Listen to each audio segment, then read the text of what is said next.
This is Bad Karma Wrestling. Give me a hell yeah! With No Gimmick Nick Johnston. It doesn't matter how you feel! And David Double D Dykstra. Welcome in, everyone. Bad Karma Wrestling. No Gimmicks Nick Johnston here. Holding down the fort. Just me today. Hopefully the boy, Double D, David D Dykstra, is out there in PA. He's over at the old ECW arena. He's chanting. He wants some Tommy Dreamer and Raven. Nah, he's over there enjoying some family time. So enjoy that. Enjoy the vacay, my guy. We seeing you all very soon. So that means I got you for 3 segments here. We're talking a little AEW, recapping what happened on Dynamite. We got a career on the line. Bryan Danielson might be retiring if he does not capture the AEW World Heavyweight Championship. SummerSlam right around the corner. Kind of my final thoughts before we get in there, and a little controversial tweet. Again, we'll get into that. And then we'll review some past SummerSlam matches, because Scotty came up with the idea. He's like, hey, let's watch one SummerSlam match, and we'll review it. And I said, okay, I'll watch one SummerSlam match from every single SummerSlam, and I'll pick like 5 of them. So that's exactly what I did. So giving the boy extra homework, doing that's what we do here. That's what we do. Nice and complicated. I've been watching so many wrestling matches this week while I'm playing College Football 25 that it's just crazy. Yes. Now you know the difference between a wrist lock and a wrist watch. Exactly. That's exactly right, Scotty. So hopefully you've been enjoying that. I think you told me the same thing, and I kind of found myself doing the same after a while. Falling asleep to wrestling matches, and I think it's kind of a nice, relaxing way. Hearing the crashing of bodies going through some tables is like, it's a nice lullaby. It's nice. It's great. But we got some AEW to talk about. We got some SummerSlam. We got some SummerSlam review. Let's hop into AEW firsthand, if we shall. Start off with the top, leading off with the GOAT, Bryan Danielson, putting his career on the line against Swerve Strickland. Overall, Dynamite, pretty solid, as always. Here and there, of course, everyone's going to say it misses. But, I enjoyed Lance Archer and Will Ospreay to start it off. The MJF to kick it off from the get-go. But this was, of course, the biggest takeaway. Danielson putting his career on the line in Wembley against Swerve. It definitely adds to what was, I wouldn't say a stale storyline, but just like in terms of now it's not just a banger matchup. It's more than just that. It has some meat and potatoes to it.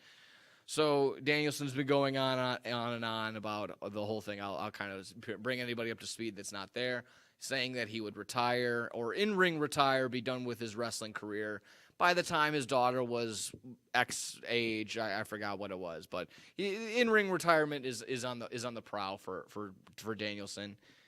Could it be soon? Could it be as quick as Wembley all in?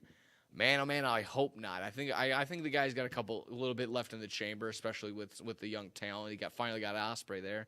But yeah, definitely this stipulation definitely adds to what's already going to be a solid matchup to begin with. I can't wait, because again, just every time I feel like maybe Swerve isn't not adding up to it. I remember just the past Dynamite that I went to that he wasn't there physically, but Adam Page comes out, re-debuts, gets a big pop, but who's champ after they get the whole cowboy stuff, cowboy crap chant? You got a Who's House chant. It was Swerve. So Swerve is super time over, of course. We cannot forget that, cannot deny that. So definitely adds on a little bit here. Scotty, any quick thoughts on just them on Danielson putting on his career on the line? What does this mean? I kind of said it earlier because you almost punched me when I said this is basically what he did in WWE. I know. I mean, it's not the exact same thing, but it's definitely like, all right, we've kind of seen this a little bit before. Well, we've been down this road I think this before. one means more than the last one actually did. I know he went on to be the GM the last time, but then ended up getting back in the ring and obviously moving over to AEW. I think this time it's way more solidified that it's like this could be the last run. Yeah, and again, pointing it out in the beginning of his promo, he's like, my AEW contract ends I think it was it was on Wednesday or the next day on Thursday. So, could be some truth to that. Could be very interesting. Again, I personally am going to be on the side of keep Danielson in the ring as long as possible. But of course, I also want the guy to be happy. So it hurts, but Danielson, he'll still have his hands on AEW to a certain degree. So that'll be good too. And of course, it puts Swerve in a. I don't know if does it put him in a certain predicament with fans where he's like, oh, he's gonna be seen as the guy that retires Danielson, or is just I don't know anything there. I don't think so. Oh, that's tough. Or is it? I don't know, because would you then want to give him another one after that, or is this? I mean, you really put it on Swerve to retire him. Yeah. Or does this mean a title change? And he, like you said last week, he's re-signed and just hasn't come out yet, to keep the story going. Yeah. Is it that kind of situation as well? And he takes the title off him. Yeah, I mean, again, it's any loss right now for Swerve is going to kill momentum. He doesn't feel like he needs to lose that title. I feel like he should just have it until anything burns out. But it's going to be a feel good for sure. It'd be a bummer to go if that match is early, then yeah, he's gonna get retired. If that match is last, Danielson's probably walking out of Wembley World Heavyweight Champion. I just don't see TK ending Wembley on such a sour note with Danielson retiring. Well, did they announce that this one is the main event?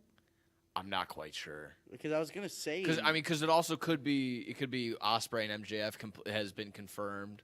And yeah, we can just kind of get into more of the other two matches that were confirmed: Ospreay and MJF for the American Championship. For the American Champion. I love this gimmick right now of MJF. Excuse me. The red coats. He had that picture with Kurt Angle. He's like, us two guys holding it down the fort. Us true patriots holding it down.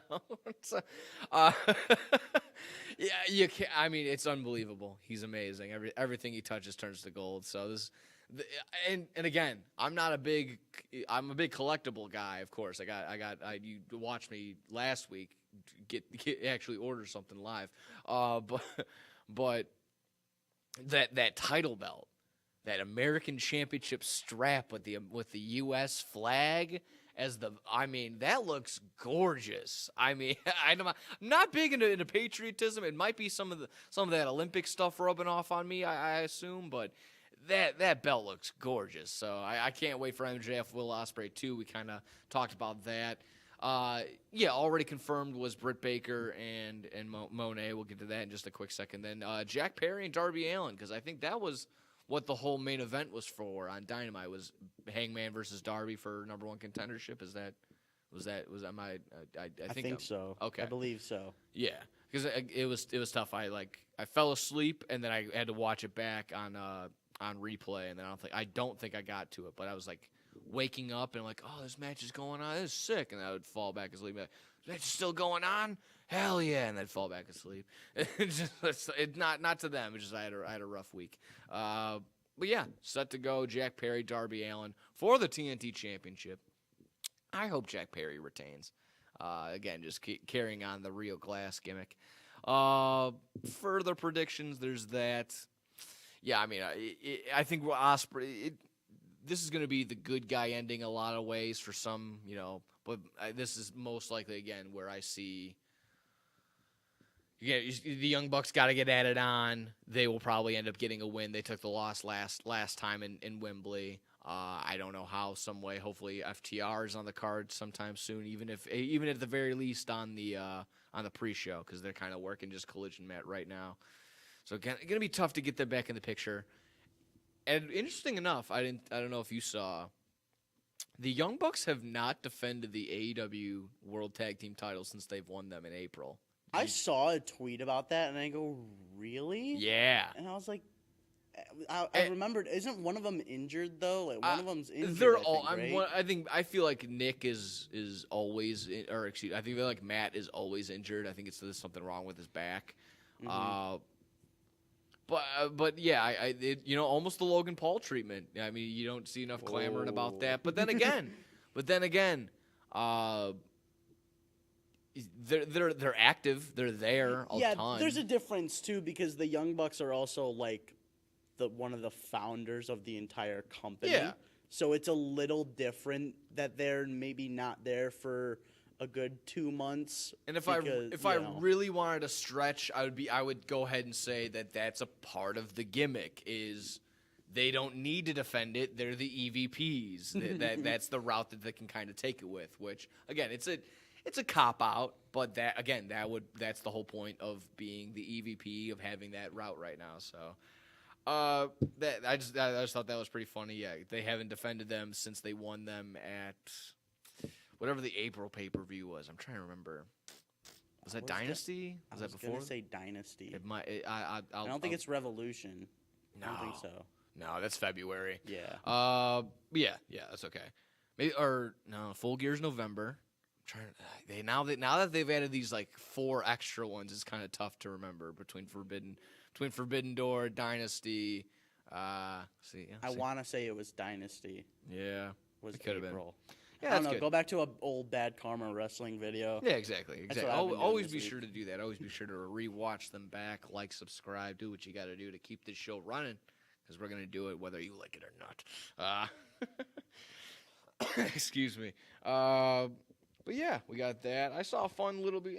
Like I said, Dynamite was fun. Dynamite was cool. But I take a couple more minutes and we'll go over this little this article that I found, courtesy of Bleacher Report Wrestling and the article writer Philip Lindsay, not the former running back for the Denver Broncos, a different Philip Lindsay. He writes, ranking the most entertaining gimmick matches in WWE and AEW today, and I thought we could kind of roll through his list and maybe agree, disagree, wonder if a couple matches should be on this list or not. How's that sound, Scott? All right, I'm good. All right, cool. At number 10, Philip has the Elimination Chamber. I'm not gonna lie, brand new. Like, I started at WrestleMania fully watching wrestling, so I've actually never seen an Elimination Chamber match. So I couldn't tell you yet. Okay, well, there you go, blowing your mind. You have a plethora of content to get through, considering that they have multiple Elimination Chamber pay-per-views just completely dedicated to that entire match. So I gotta go back and find one. I gotta go back and watch. I watched a lot of Rumbles, and that's probably later on, but I've watched a lot of those recently. I've watched a lot of the ladder matches. Okay. Like, I just haven't seen Elimination Chamber one yet. Yeah, when I went on this run of watching SummerSlam matches, I noticed myself it was a ton of ladder matches, and I don't know, maybe that's just that's what people want. Summertime ladders. That's what people. At number 9, they have the Iron Man match. Of course, you get the time limit, and you gotta get good. That's a good one. I mean, that's a classic. The number 8, the Dog Collar, which is kind of a bit of a renaissance with CM Punk and MJF. I believe a couple Cody Rhodes and Dustin Rhodes ran it with a Dog Collar match. So I think it just depends on the wrestlers you have in that one. They have to kind of fit that style for that type of match. I don't think anyone can go Cody out and Brody Lee. I didn't mean to say Dustin. I didn't mean to cut you off either. Sorry. Go ahead. Keep going. I don't think anyone could do that one. Like, I don't think Swerve could do that one right now. Yeah, no. You have to fit that personality type of wrestler to do that. Yeah, this is the Dog Collar. There's you associate the TLC with Jeff Hardy and Matt Hardy and the Dudley Boys. Like you see the Dog Collar, you're like. You don't associate anybody with that necessarily. Yeah, I guess. So yeah, that's kind of out there. It's interesting. Number 7, he has 2 out of 3 falls, which could be fun. I was more of a fan of the 3 stages of hell if they want to consider that, or just kind of a repackaging the same deal.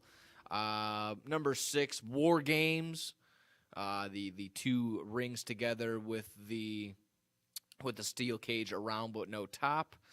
Because I say that because I believe Money in the Bank is at 5, which of course, kind of great. Kind of great. It is one of the better, if not the best, ladder match. I personally wish it would go back to WrestleMania and not be its own pay-per-view, but I see the gimmick. Like I said, I described War Games the way that I did because Anarchy in the Arena. Oh no, never mind, different one.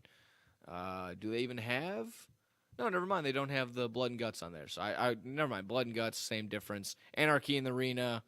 I would agree with the same thing. Texas Death Match. Yeah, any state, town, city, state death match in before that, I would agree with. And then Hell in a Cell, Royal Rumble at number 1 is for sure the number 1 gimmick match. Definitely. Yeah. Definitely. It's the best. Yeah, 1,000%. I think even if it wasn't around around the time, and it means a lot to me personally, the Royal Rumble. But yeah, I would agree with 100% any sort of way. Well, we went there. That's AEW talk. Like I said, diving in and out. All In's coming up, so we'll get to that and more. But we got SummerSlam quickly to still preview, still give our thoughts on some other stuff going on. So WWE talk when we come back here on Bad Karma Wrestling. Hey, watch your mouth. Why? I'll just put a quarter in the swear jar. Once it's filled, we get a Coors party after work. I've been drinking Coors since my college days. The cold draft taste is second to none. Yeah, worth a recorder, am I right? You know it, mother. Hey, you get those reports done? Yeah. No. You, sir.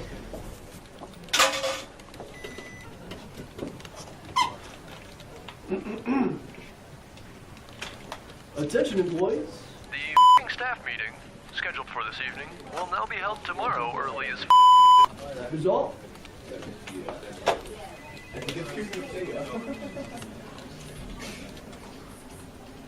Dudes, we're only 75 cents short. Oh, shh. Boss. Hey, sir, go yourself. You're fired!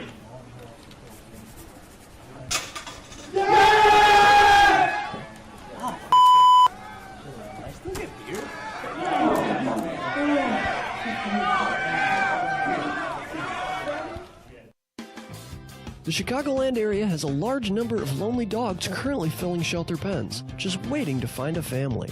Nothing adds warmth to a home like a wagging tail and a warm pair of brown eyes. If you are considering adding a dog to your household, visit the Anderson Animal Shelter, where adoption counselors can assist you in selecting your new best friend. Make your house a home. Adopt a shelter dog. To see a current list of adoptees, visit their website at www.andersonanimalshelter.org or meet them in person at 1000 South LaFox Street in South Elgin. Don't have room in the home for a new furry family member? Donations of toys, collars, and soft or hard non-perishable dog food are always accepted and are greatly appreciated. All animals are spayed or neutered and are waiting with tails wagging to find a loving home. Visit 1000 South LaFox Street in South Elgin or www.andersonanimalshelter.org for more details. This is Bad Karma Wrestling Give me a hell yeah! with No Gimmick Nick Johnston It doesn't matter how you feel! and David Double D Dykstra. I'm so alone. Not anyone here at all, but you at home. Bad Karma Wrestling back in the building. Oh, I got Scotty over there. Sorry, Scotty. Forget you. I guess I'm chopped liver back here. Yeah, there you go. That's a classic line to go to. We're in the building, and actually, thanks to Scotty, I completely would have buried the lead here. Tony Khan met with Shane McMahon. Yeah, good old TK over there looking embarrassed as all hell. Met with Shane McMahon. And according to, or what the feeling was online, or just the quote actually that Shane McMahon shared with the Bustin' Open podcast was, it was very casual, this, that, and the, it was a meeting, this, that. Meetings lead to business. Business leads to most likely Shane being a part of AEW to a certain degree. It might be, it could exactly that. I'll take him. It could be. I'll take him at his face value of Shane McMahon was meeting with TK to discuss working with family and being the son of, a billionaire and trying to work wrestling and all that stuff. All relatable things that they've been a part of. But then Shane, again, according to Bubba Ray Dudley of the Bust Open podcast, he's like, Shane's been very good at keeping things hush-hush and keeping things on the lowdown. So wouldn't put it past Shane to be a part of AEW to a certain extent. I can't sit here and say on TV that would be absolutely wild, but not the worst name to necessarily have. Again, it's how much they actually have range to. I don't think it's the worst necessarily to have a business mind like that there if it's just for that, if it's just for business. I'm not going to sit here and give Shane McMahon keys to, all right, here you go. Take the Swerve Strickland storyline, Shane McMahon, take it to the next level. I don't think that was the goal. I don't think that's the route. If it's just TK meeting up and trying to get some business advice from Shane McMahon, that probably could be the case, but internet's running wild with it, and rightfully so. Do you have any quick takes on Shane McMahon and AEW? If he does join, there's going to be a lot more cage matches for him to jump off of. Yeah, that was also the fun part. It's just like, what thing is he going to jump off of? Everyone's like, the very top of the Wembley, arch. Yep, definitely. They're like, no, the roof. They're like, no, the top of the arch. And then they're like, no, they're actually going to have to build something even higher. They're just going to keep jumping off of. And funny enough, while I was just getting stuff ready and watching other SummerSlam matches just to have it on in the background, it was Shane McMahon versus Steve Blackman where he gets kendo stick off the side of the Titantron and falls 50 feet. But I digress. He just goes to Tony. He's like, idea, we do a pay-per-view from St. Louis, but not at the Enterprise Center, at the Arch. Yeah. And he's like, why would we do it outside? And he goes, picture it, me falling off the arch. Exactly, dude. So Shane McMahon, AEW, and it kind of, again, crosses over somewhat into the WWE realm as a former WWE talent is Shane McMahon, the former son of the CEO. But that leads me to the WWE side of things. We can talk the pre-show. We can talk where Survivor Series is going to be, SummerSlam in general, final predictions. But a little controversial tweet, little controversy here. Excuse me. Logan Paul, your boy, got himself in hot water there, Scott. All right, wow. Way to throw out a controversial tweet and then go, your boy. Wow, man. Wow. I mean, you want to claim him until he does something wrong. This is how this generation works. I love Logan, even though he's not winning this Clip week. it. So yeah, clip it. Somebody clip that. Submit that for Silver Dome. So Logan Paul, controversial tweet over the Olympics, and of course I won't be diving into exactly who's right, who's wrong. But of course everyone saw what the Olympic the outcome from the women's boxing, Algeria. Yeah, Algeria and Italy. I'm going to butcher the names, so I don't even want to do exactly that. But Logan Paul tweeted, this was just, it was taken all sorts of ways. And, of course, now new news of it has been broken, a developing story still, so that's why I don't want to get into who's right and who's wrong. But I just want to focus on the whole idea of Logan Paul actually tweeting out what he tweeted, just in the sense that, does he get away with it? Has he not gotten so much flack right away, like the immediate suspension, the immediate firing, let go, just because he is who he is? He's almost an independent star, and I don't want to say an independent wrestler, but because he's an independent star, so it's almost different than he's going to be treated with kid gloves. I don't think this affects the outcome of SummerSlam. I felt like we kind of all felt as though LA Knight was going to get the win regardless. But this might solidify that for sure now that they, might not want such a controversial figure right now holding the U.S. title. Yes. Okay, thank you. My thing with it is, I think it's also like obviously Logan Paul's been the big one this week, but another one I saw was people going after Sami Zayn for his controversial tweet. I guess I don't know when it actually came out, but he posted a picture of himself, and it was a picture that just said taken from my 3-year-old daughter, taken from my daughter. And it's just a picture of him, but you kind of see an armband very visible saying a certain free Gaza little thing. Okay. It's kind of like the same thing around. These are two guys that are holding the title right now. Maybe that kind of solidifies what's going to happen at SummerSlam, like you said. Yeah. I think it was on Sami Zayn's Twitter, if you wanted to find it. I think it's on Twitter. Okay, well, if that one is still up, while you were mentioning that tweet, I was trying to look and see if Logan Paul still has that tweet up from yesterday. He does not. He has a oopsies tweet now. I might be guilty. Oh, that was the thing. Spreading the spreading of misinformation, going a long way there. Again, It's tough because, again, I don't think that Logan Paul recognizes what being a part of WWE means or being part of that giant company means. He's very much used to being an independent YouTuber where I don't know what you're trying to show me. You can just tell me. Just check your Twitter. Okay.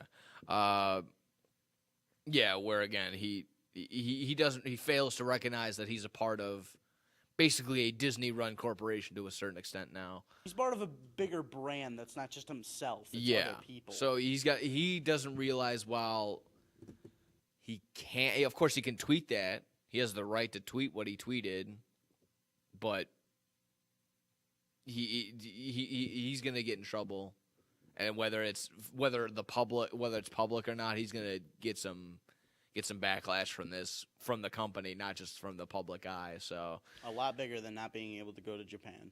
Yeah, yeah, 1,000%, 1,000%. So I mean, again, if it's a lesson in anything, it's of course just don't go to the internet when you're feeling hot and bothered about something. That would be my only thing, and I know that's everyone's route. That's literally sometimes what I do here when we get a live show and I'm just like ready to go on a wrestling hot take, and I'm like, well, here you go, but never to that extent, never to that problem. So again, I guess good on him for taking the tweet down, but of course we're living in it's screenshots. You can find that again immediately. So that's tough. It's a tough one, of course. Logan Paul.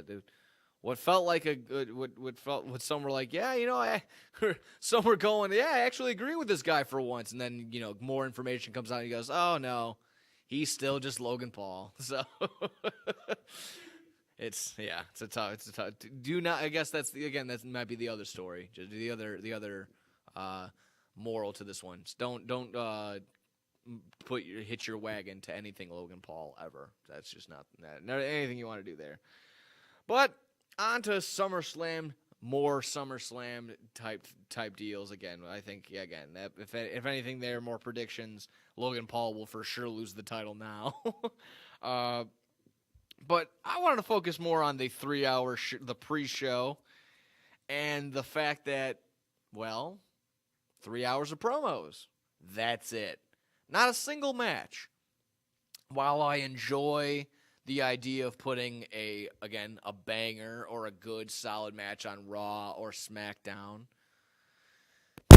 save it and add it to this pre-show that after 30 minutes will get old. And for anyone that isn't up to date, that decides, oh, okay, I'm not going to watch any wrestling, I'm going to catch up on this 3-hour pre-show, and hopefully that'll get me there.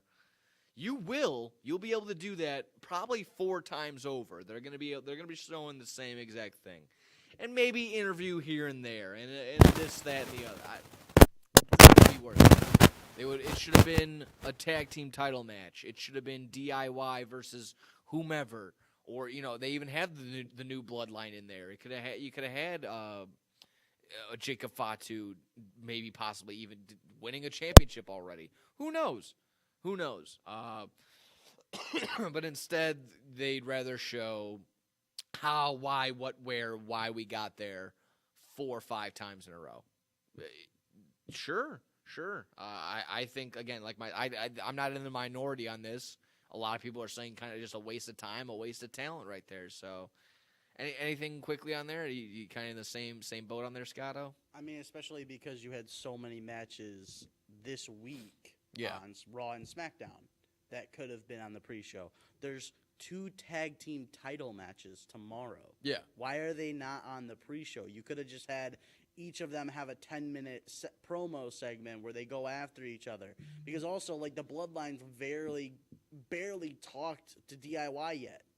Why not give them a 10-minute promo of them, at least acknowledging each other. Acknowledging each other and then put it on the pre-show. Yeah. I think that makes a lot more sense. Yeah, it's been interesting, and I have this down there of just like no Wyatt 6 confirmed. It opens the door for that, but I'm still on the side of anytime the Bloodline or even now the Judgment Day. I think we're both agreement, and I say both being David, Double D, and I, in agreement that the Judgment Day are going to have their fingerprints all over this pay-per-view, whether that's Rhea becoming the leader, or Finn, or them turning on Priest and Rhea, or to some degree Liv becoming part of the Judgment Day. This is going to be a very Judgment Day focused pay-per-view. I know they don't want to intercross all these different factions all at once, but man, this Wyatt 6 thing again, it's like almost getting there with me. It's like, come on, we gotta turn it up a little bit. And people were very satisfied with coming out and beating up Chad Gable and the rest of the new American boys, the Creed brothers. But again, it's just how crazy Dexter Lumis looks. That was the big pop for sure. I just don't. It's gotta ramp up a little bit more. It's gotta get a little bit more intense for me. It's getting still a little carnival-esque in my mind with this Wyatt 6 stuff. Wrapping it up here with just the final quick thing. Survivor Series War Games. I guess again slamming that together, just putting that really a hat on a hat. That'll be held in Vancouver, British Columbia this year. Vancouver, British Columbia. Yet another international pay-per-view, another one somewhere not in the States. And I say that as SummerSlam is in Cleveland, probably the most Midwest, the most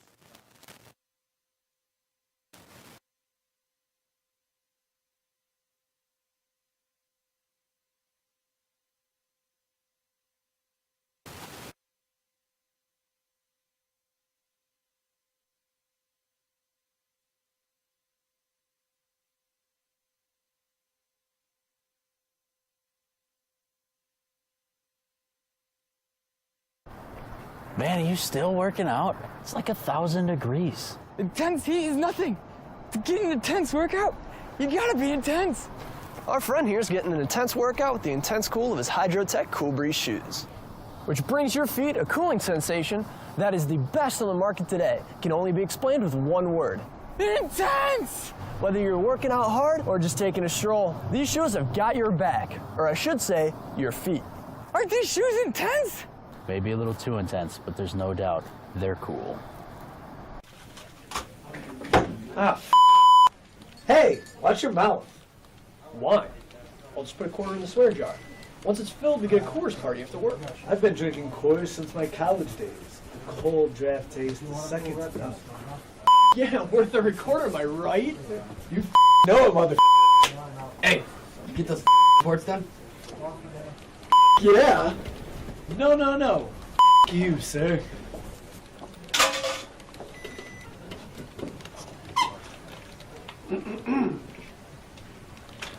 Attention, employees. The staff meeting, scheduled for this evening, will now be held tomorrow early as That is all.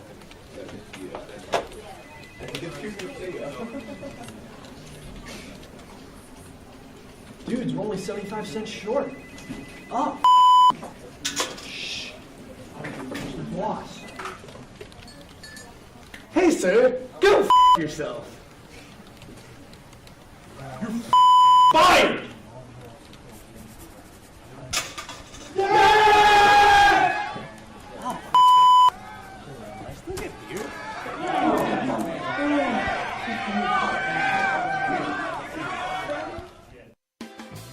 The Chicagoland area has a large number of lonely dogs currently filling shelter pens, just waiting to find a family.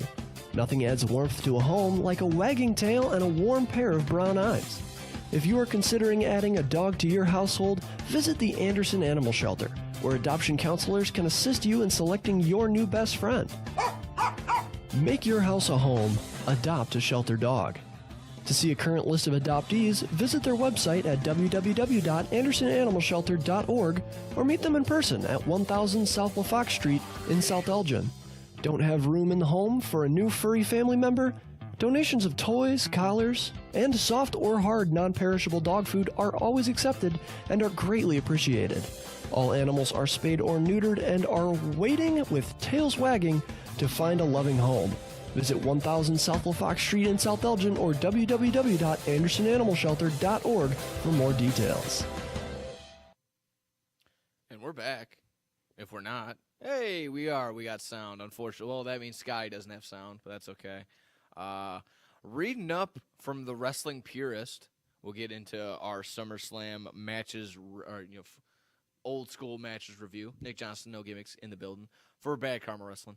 Like I said, reading from the Wrestling Purist tweet just about an hour ago, but from Fightful Select, on Britt Baker's suspension, but turns out it might be real, because they're kayfabing it to a certain degree. But here it is. So the word internally from AEW is that Britt Baker's frustration about MJF was shared in the women's locker room, and then it reached MJF through his girlfriend, Alicia Atout. This led to confrontations between Baker, Atout, and MJF. The details are, quote, he said, she said, but Baker was upset with Atout for informing MJF. An argument escalated, and MJF punched a wall before his match with Will Ospreay. Former friends Baker and MJF fell out over the past year. Will Ospreay also spoke with Baker. HR got involved, suspending Baker after an investigation. So again, that is per Fightful Select through the Wrestling Purist on X.com. Like I said, they're playing it off like Mercedes Moné doesn't feel safe, or because she was attacked at the San Diego Comic-Con. That's what they're playing it off, that she's getting suspended through there. So I'm glad they're working it that way, if that is the case. Again, this is very weird, and it doesn't really look good for Britt. It doesn't really look good for anybody, but it looks very high school-y, to the point where, you had a disagreement with one of the male talents. You wanted to stay within the women's locker room. It got out, and you got upset at the girlfriend of the person that you were talking bad about. So it sounds very high schooly. So I don't even want to really dip my toe into that all very much. But yeah, if that's what you're getting suspended over or being sent home for, that's tough. Is it a good storyline or not? Is it good for the storyline? Yeah. I mean, is it... It doesn't add to... high school aspect, of the kind of high school feel of it? Does that sound good to you? Or No, it just really comes off that Britt is just... Yeah, it just sounds a little diva-ish.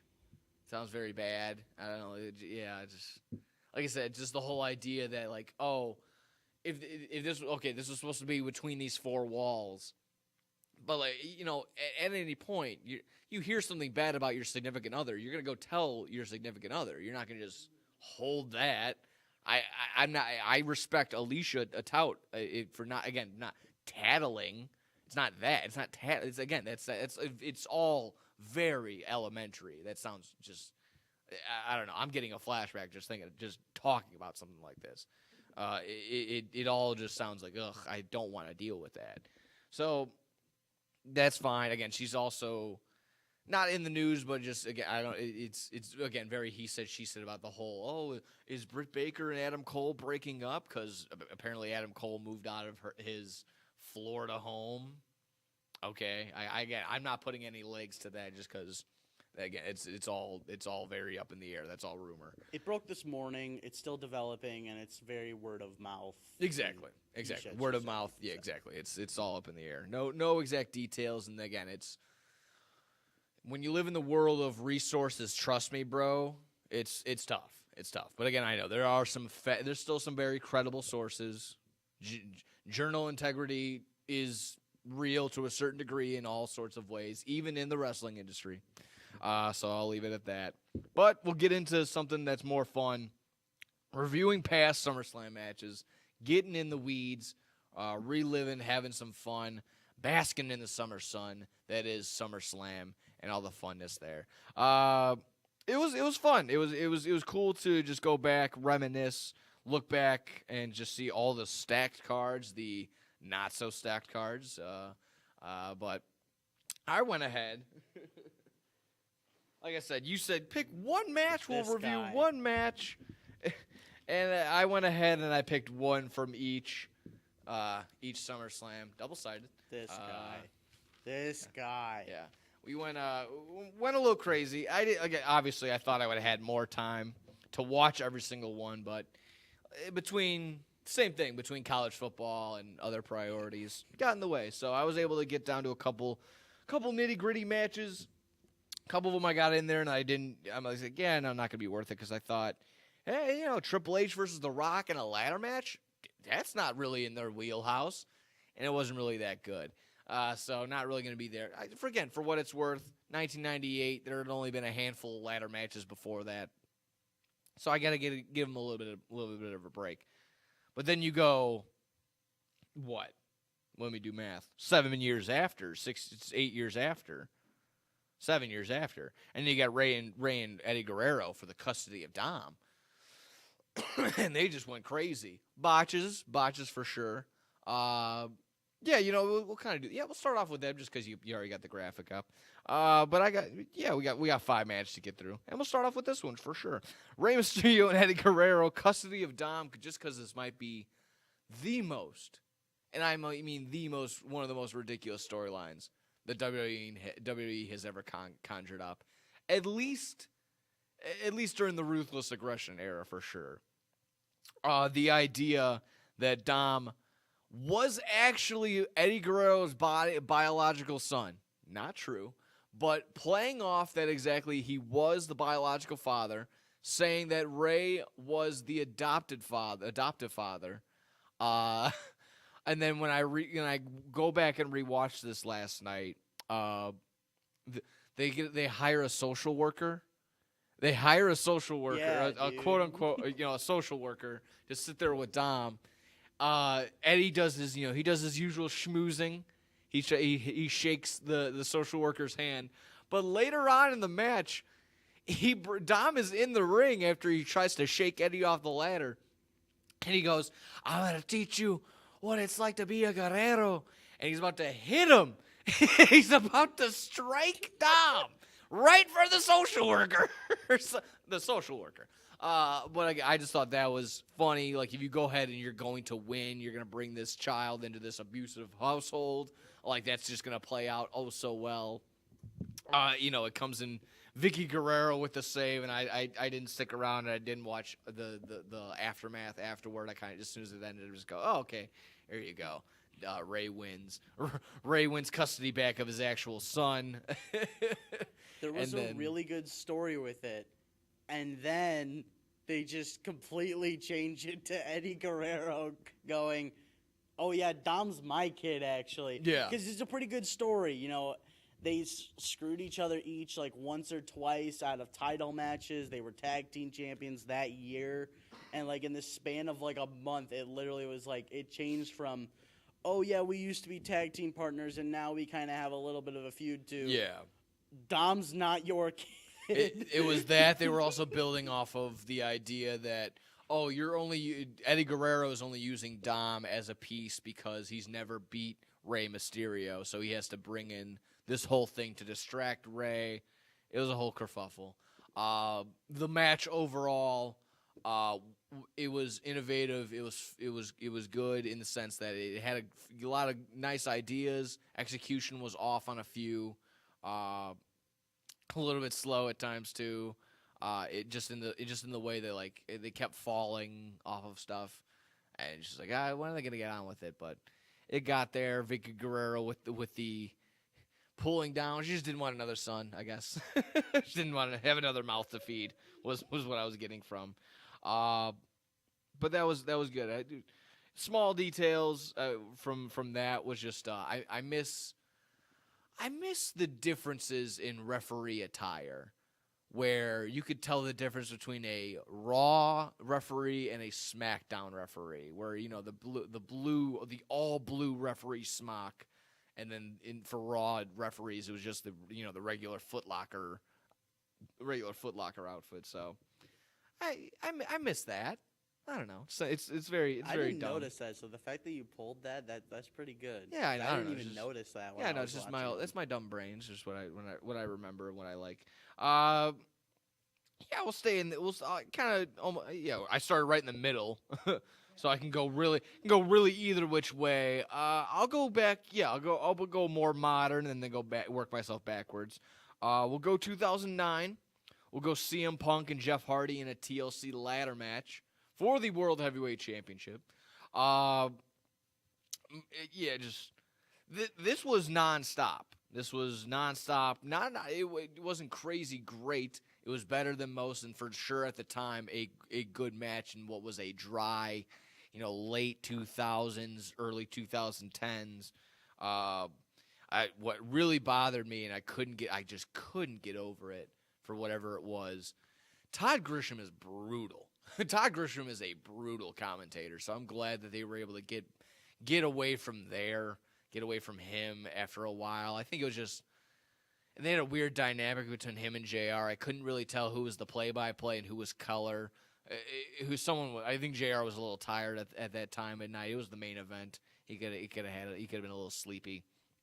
But again, that just focusing on the match, spot after spot after spot. It was very, again, taken away a very modern time, what you would see almost today. Jeff Hardy, of course, the swanton that leads to him in a neck brace, and he can't perform and get out. But later on, CM Punk is able to capture and then actually win the World Heavyweight title. But the big pop at the end is The Undertaker returning.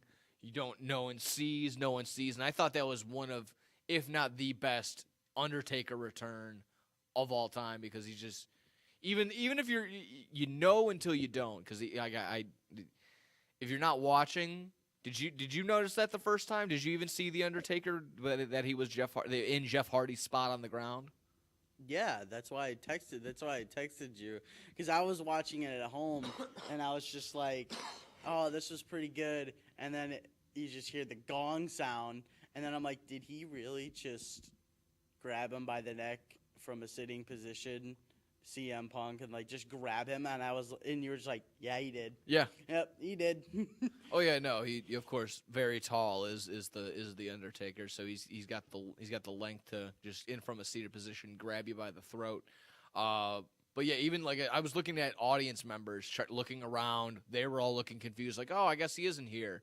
And then you hear just oh, yeah, he's okay. There you go. There he is. So that was still one of the cooler pops of all time for The Undertaker. If that was that ultimately is kind of the show stealer right there, The Undertaker at the end of that matchup. Next up, the most modern, and this is because, other ones I was going to look at, I could have went a slew of Styles matches, and that's what I kind of was rounding up to. How many times I was like, gathering all these matches. Who was the most prominent name? Bret Hart a ton of times. Shawn Michaels a few times. Hardy was on here a few times because the TLC matches. He had a couple individual singles matches. Taker's on here a bunch. And then, Lesnar 3 years in a row. And then also Styles has a 3-year run. So I probably should have went with the Styles match, Styles and Cena. I do actually want to go back and watch Styles and Cena from SummerSlam. But yeah, we went with Rollins and Balor. Because this was, I don't know, you were buzzing about this. For good reason. I think it's a decent little matchup right here. This 2016 one is the one I watched. You said the 2023 one is a little bit better. But yeah, it's the demon Finn Balor coming out he gets the big win and the inaugural undisputed Universal WWE Championship against Seth Rollins. And then what, in 2023, Rollins wins, right? I think they even it out. Yeah, they even it out, and I think the 2023 one was better because it was Finn Balor. It wasn't like the Demon at all. It was Finn Balor doing it, all of it. Okay. And also, it was heavily Judgment Day interference, but toward Finn Balor, which I was like, that's like the beginning of it all starting to fall to where they're at like now, because it was all of them. It was Dom, Damian, and Rhea all out there, and he's like, what are you doing out here? At one point, Damian throws in the Money in the Bank, and he's like, you can use it. And I'm like, huh? What is he going to do with it? And then he ends up getting curb stomped onto the Money in the Bank briefcase, and that's how Seth beats him. But it was, and even Seth is like, what? Why'd you do that? Yeah. Why'd you do that? Yeah, I thought it was a little bit better than the 2016 one, although it was nice that Finn Balor won that 2016 one. It was for sure at the time, and it made me more or less kind of more think about that. Just like, what could have been almost with the Finn Balor run. Yeah, but overall the Rollins Finn Balor match, I don't really think anyone goes back and says like that's a crazy great one, but it's more notable because Finn Balor won at the time.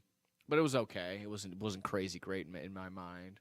And we'll go full on reverse, but not to the best match just yet, at least in my opinion. I'm gonna talk Mankind and Undertaker, Boiler Room 1996 SummerSlam. Was this the only one of the 5 that you didn't see? Yeah, I couldn't find this one. Okay, so yeah, I don't know why this one wouldn't be on YouTube or in their in their their throwback list, but not the worst with what they were given. In this very, very loud industrial sounding boiler room, the Undertaker and Mankind had a solid little hardcore style match. You got Mankind jumping off of, the ladder that's in like a workplace setting, and they're just beating each other up with the wooden beams and the steel pipes that are in there. It was fun. It was fun, and then at the very end, you see the big Paul Bear switcheroo and hitting Undertaker, and then ultimately turning heel and making Undertaker face all at the same time. I think that was already the kind of the case there, but yeah, for sure, Paul Bear turning on the Undertaker, giving Mankind the urn. That was the whole thing. That was the gimmick there of starting off in the boiler room, starting off in A, and having to work their way into the ring, and not only not winning by pinfall submission, winning by obtaining the urn. So one of the more unique gimmick matches that WWE has ever had. And they've never really went this route again with, start here and win by getting to X destination. I don't think they've done something since then, because it's not really the best route, but that's okay. Best match, maybe in SummerSlam history, and then others could even argue of all time. Bret Hart versus British Bulldog, 1992 at Wembley for the IC title. And you see there, this is probably one of the better pictures of all time, just to kind of represent exactly that. This was all about family. This is all about putting on a good show. You can even hear Vince McMahon and Bobby the Brain Heenan say it throughout that. The goal is they don't want anyone to get hurt between them two. They want them to have a solid matchup. And they go down and might, again, exactly that. May have had one of the best technically sound matches of all time. So great. And then all the other factors you consider. You can add up and adds more maybe on Bret Hart's side of things of, you hear stories and the hearsay of what British Bulldog was up to at that time, and, the drug use that's rampant for anybody at that particular moment. And I think there was also a story that he had been up for almost 48 hours at that time. So it's huge. I mean, huge for both, obviously. But I would definitely, pat it on the side of the back of Bret Hart, be like, hey, good on you for carrying this matchup. But I wouldn't even say that. They both killed it. Excuse me. If you're gonna have again one of those things where like, oh, one WWE match of all time to represent, or are you gonna say I would definitely throw this one up there and into the ring, into the pool of all time WWE matches for sure.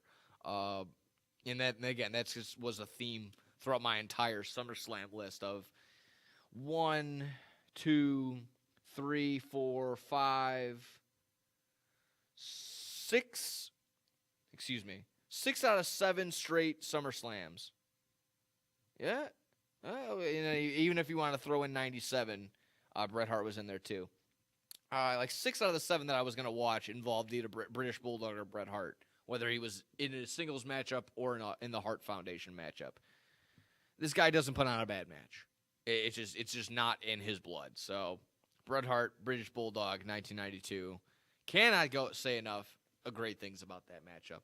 Overall takeaway again from that was just I was kind of focused on just the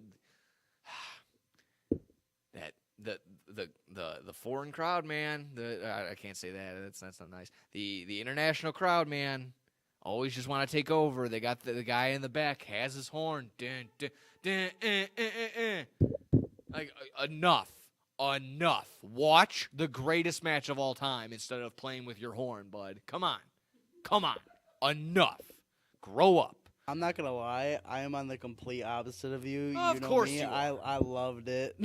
I actually wrote down in my notes of watching it, I was like, this is awesome that there's just a horror. Because I didn't realize, like, at the beginning, they didn't, I went into it, didn't know anything about the story. I was just watching the match. I didn't even know it was in London, so I'm like, why does this match have, like, a soccer field to it? And then they go, oh, here they are at Wembley. Yeah, Wembley, like, 80,000 strong. So yeah, they were loud and ruckus and ready to go. It was for their boys, for the British Bulldog. I mean, I won't get entirely upset, but it's just another instance of like, hey, here you go.